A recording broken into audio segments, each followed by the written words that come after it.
What's up, guys? It is Sam here, and tonight I have something awesome for you. I have the next iteration of the website ranking for the Democratic candidates for president. So what we have is all the candidates' websites, and then we ranked them on a bunch of different factors to see whose website was number one, because this represents people who are actually going to the website. So if people are interested in somebody, they tend to go to the source of where that information is, or where they think they can find more information about that.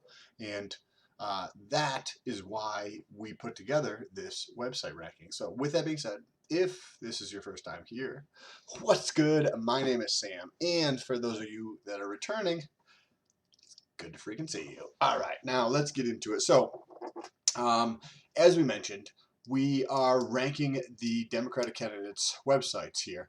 And I just pulled up an example here on Alexa.com.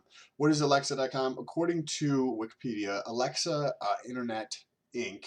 is an American web traffic analysis company based in San Francisco. It's a wholly owned subsidiary of Amazon. So basically, it tracks a bunch of different web traffic data. Excuse me.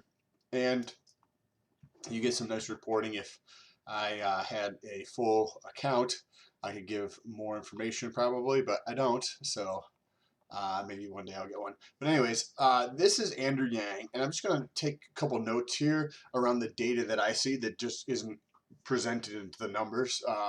This is why you say like the numbers can tell one story, but reality can be different, and this is why. Because we see that we're going to get into the ranking in a second, and this will make sense when we get into the ranking, but we look here, right, at Andrew Yang's ranking. He does very well relative to the other candidates. Yeah, this is his ranking out of all the sites in the U.S. He is ranked 3,024th, right, out of all the sites in the U.S. So that's very good. I think that's best out of all of them. We'll check the data in a second.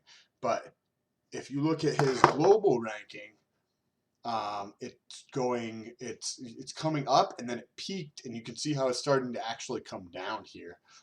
Just so you, this is some of the data that I get to see that gives me that insight, or that builds that intuition behind doing a lot of these. But anyways, the three factors that we measured here were the ranking in the United States. So because the worldly ranking is cool and all, but the world is not going to be voting.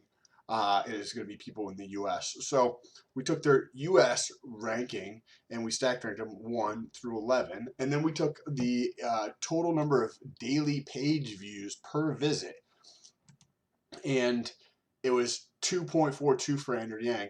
But why that is important? Because the more page views somebody views on a site, the more intriguing or compelling the website is, and or the content is, right? The interest around whatever it is on the website is greater because they're viewing more pages. So that is why one of the factors that we use in our ranking is the page views. The next factor and the final factor is the time on the site. Now, similarly with page views, the time on the site is also a relevant factor from the standpoint that if I have a site and you have a site, and your site gets an average of 3 minutes and 8 seconds per visitor per visit, and I get 6 seconds, which site is better?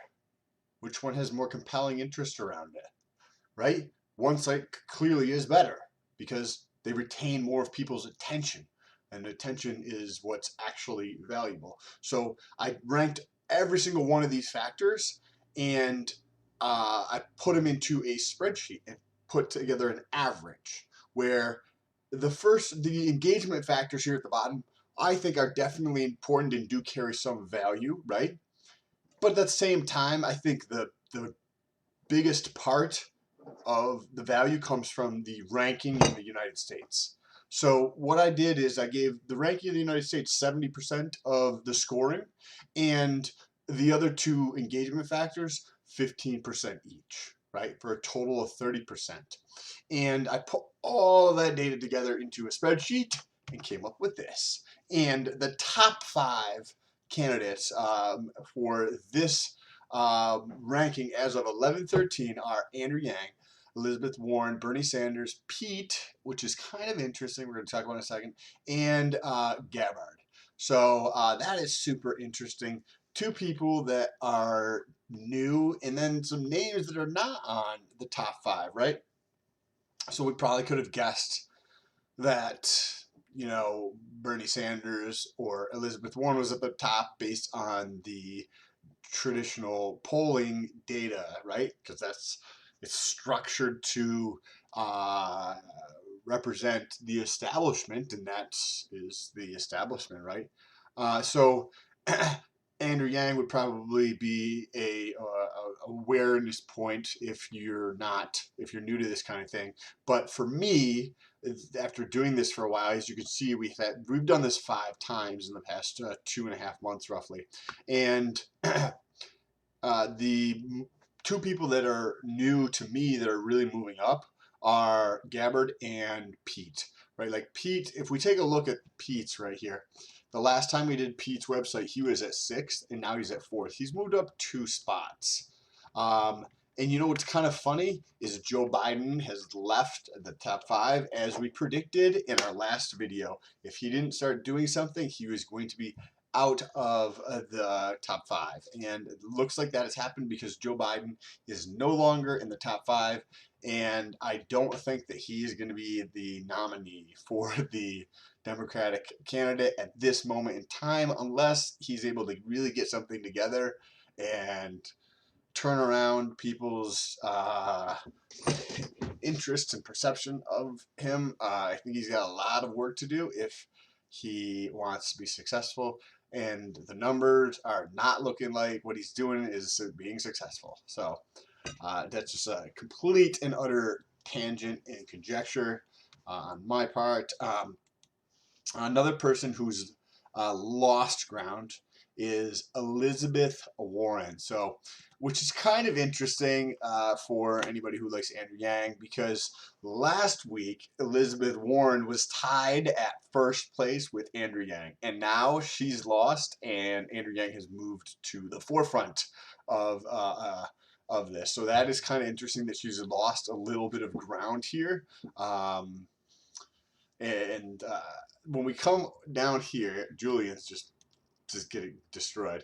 Gabbard also lost 1 spot, still in the top 5, but she actually was displaced by Pete. Pete gained a little bit of momentum. I've been seeing this a little bit in the data from the YouTube ranking and the Google rankings. So if you want to go check out those, they're back on the channel. But we go over the similar thing based on the YouTube search volume around each candidate and the Google search volume around each candidate, and we come up with our own stack ranking based upon what people are actually searching for. And we could see this in Pete, that he looked like he was gaining ground, or at least leveled out and was like growing a little bit when you looked at the more recent data, if I remember correctly. So if you want to check that full video out and analysis, go back to the channel and say what's up. Now, Tom Steyer has also lost ground, which is on a, again, tangent, is that today at work, there's music playing, and I heard his ad come on the traditional FM radio. I was at work. Somebody has like the ancient radio, like a old style radio or whatever, and it's playing an FM station. Like, I don't listen to the radio, so I'm talking about it as in it's very, very old, but I understand a lot of people do. But I don't listen to the radio in my car ever whatsoever. Not even. I just drive in silence, or I listen to my headphones. But I don't ever have music playing in the car or the radio playing. So for me, to listen to the radio is different. And then Tom Steyer's ad comes on the radio multiple times today. So I think he either sees that something's going on and he's trying to correct it by spending, or something, because I live in Massachusetts, and it looks like he still needs to build a tremendous amount of attention if he wants to even slightly be talked about, because I feel like he jumped in and he gained a tiny bit of momentum, but it's just been stalling, and he hasn't been moving forward. So I don't know if this new ad spend that I'm seeing is going to, or hearing basically, is going to make a big difference. But let's jump over here real quick to the numbers here, and I'm just going to go through the top couple. Elizabeth Warren has the top site based on page views. People view her site. more than anybody else's. Andrew Yang is number 2, and Gabbard is number 3. So that's a top 3 in terms of how many page views people look at the website on average per visit. By the way, in a second, we're going to get into the comments. If you guys leave a comment down below and you leave the hashtag Stolt in the comment, I can search in the comments, and it's much easier for me to find if I'm getting like tens or 50 comments a day. Sometimes it's challenging to find comments, so there could be a lot more comments than that. But however many there is, it's much easier for me to find them if you use the hashtag Stolt in there. Time on the site. Again, Andrew Yang is number 2, and Elizabeth Warren is number 1, with Bernie Sanders being number 3. So it's kind of interesting that they don't spend a lot of time on the number. There's a big drop off between 3 and 2. Look at Andrew Yang at 3 minutes versus like 2 minutes. So almost a minute difference versus like over here, Elizabeth Warren, there's more than a minute difference. Like Elizabeth Warren and Andrew Yang are much closer than everybody else in at least the time. And then when you come over here, similarly, we have Elizabeth Warren, Bernie Sanders, and Andrew Yang being number 1. That ranks out the top 3, but Andrew Yang is like quite a bit more popular than both of them, right? They're both around 5,000, and his site is ranked 3,000, so it's quite a bit ahead of everybody else. I'd love to hear your comments on this, and this is where we get into the section where I can search right here for hashtag Stolt to see what comes up. And the first comment that comes up is the Mobcast podcast. What's good? Thank you for the comment. And this is in regards to the national YouTube ranking that we were just talking about. If you want to check it out, go back to the channel. And Stoll strikes again. This is a crystal ball into who's dropping out next. You should start making predictions based on the data. Nothing concrete, just to see if this data can make predictions. That would make, I apologize for my reading, I'm out loud. That would take this from data to experimentation. If you can predict with it, it could validate the fuck out of your work. I think this is a very good comment. Gabbard is going to catch fire and get bigger and bigger. This only reaffirms that the fact that she is gaining momentum through all the smearing shows she's going to make a big splash in the primaries. Your work motivated me to register to vote today. Oh, fuck yeah, that's awesome. And we will make a positive change this election. First of all, thank you so much for the awesome comment. I appreciate that. I'm not sure what you talk about on your podcast, but let me know if you need another guest. Clearly, you can probably see what I talk about, but I'm also big into real estate and business in general, if that's something in your podcast. But anyways, so I think this brings up some good points here. What we're putting together in our power rankings, which is where we have 7 different factors, and we just look at the data like we did here, or in the Google rankings or the YouTube rankings of their social media and their donations and whatnot. We just look at the data, right? And we stack rank each candidate, and then we come up with who is the overall winner out of 7 different factors. And these 7 factors represent some of the largest websites on the planet, like Facebook, YouTube, and Google. Like YouTube and Google are actually number 2 and number 1 in the planet. So there's a tremendous amount of data up there, and it would be very interesting to put this up against the test to see how we could use it for a predictive measurement. I think maybe we could do this as in who's, I don't know. We'll see after the next. I guess if we're predicting here, right, if we go to the power rankings and say Bernie Sanders is number 1 and then he wins the primary, I think that helps bring in a lot of validation. I think on the other hand is trying to predict who is going to drop out.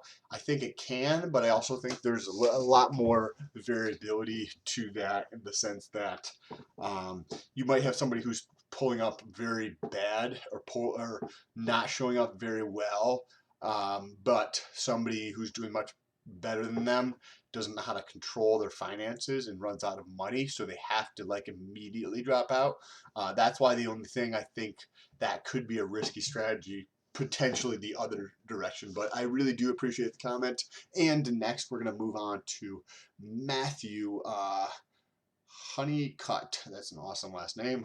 What's good, Matthew? A quick question. By the way, he used hashtag Stolt. You should do the same.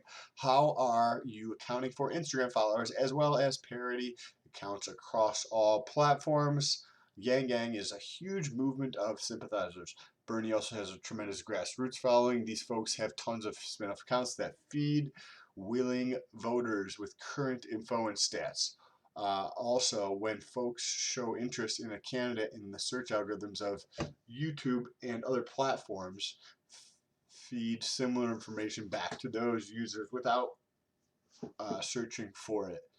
Do you have a way to track watches, likes in that regard? Love what you're doing, by the way. Thank you. I appreciate you for your support. I'm hooked in the process. Sweet. Awesome, brother. I really appreciate these fucking sweet comment. I would love to include Instagram, and I'm not sure if my internet is going to be working here, but I'm going to show you exactly why I don't include Instagram because let's see here. Let's pull up Andrew Yang's Instagram, and I'll show you. So I think Andrew Yang's works, but nobody else's does. When I come to Social Blade and I look up an Instagram account, I don't think the API from Instagram or is like makes it intuitive. Okay, so it works right now for this, but I think Joe Biden's wasn't coming up. I could never get it to consistently work in terms of pulling up all the candidates, and that is why I never actually included it in the data mat. If I go back and do this again right now, if these candidates are pulling up, I won't do any more right now, but I will double check. If I can pull up all candidates on Instagram, I will definitely include this as an 8th factor because I've wanted to include Instagram for a while, and whenever I check it just doesn't work. So internet's being extremely slow now, but I will double check that. Thank you so much for bringing that up again. It's been at least a month or two, a couple months now since I checked that. I've checked it about 3 times, so about a month and a half or something. Anyways, the next things then, in terms of all the like proliferation or whatever the word is, in terms of the distilling of other people talking about these people, I think that's a good point. But I don't have any. I think the most pure. First of all, I don't have a. You try to have to like. It's a very complex problem that you'd have to solve for to understand how many. You get into more of like that. I feel like a lot more of the polling,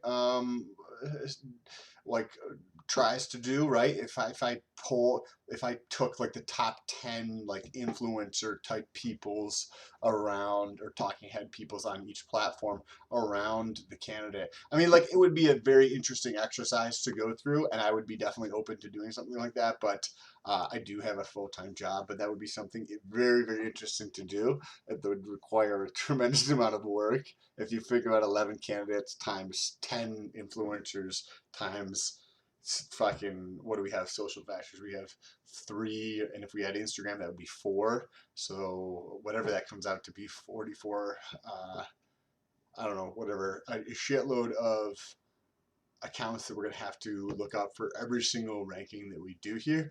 Definitely open to doing something like that. Not sure, excuse me, how relevant it would be because I feel like it would take me several days to do that, but I will put some more thought into the process. The other thing is, I mentioned as a second ago, is that I think that when we're trying to understand, at least for me, and I'd love to hear everybody's feedback, but the most authentic way to understand the interest, I think, is going to come from, well, I don't know. I think it's going to be the newest people probably, but not necessarily, because I think a lot of, I just had to actually go through this live. I haven't thought about this before, but I do think it's the most authentic interest in a candidate. because you're going to have people that are actually genuinely interested that just want to see new news about Andrew Yang. So searching for his name because you're interested in him, I think, is genuine interest versus there's also the group of the portion of search is going to be coming from people who are just learning about him, right? And I think that both of them are going to be very interested in what is happening. So I think, or any one of the candidates, right? So I think going to the source is has its value, but I also agree with what you're saying that they both have value. And if I had a team or was able to actually do this full time, I could put together something that we could actually do that and track the pulse, because I think that would be super valuable or predictive in nature if we did put something together like that. I'd love to hear you guys' comments down below. If you use the hashtag Stolt, I'm going to start doing a separate series where I cover just the comments and we just talk about some of this stuff, because I think there's some tremendous value in these comments, and I think more people should see what is going on. So if you guys want to see a video on it, let me know. Thumbs up and peace. Thank you so much for watching. I really do appreciate it.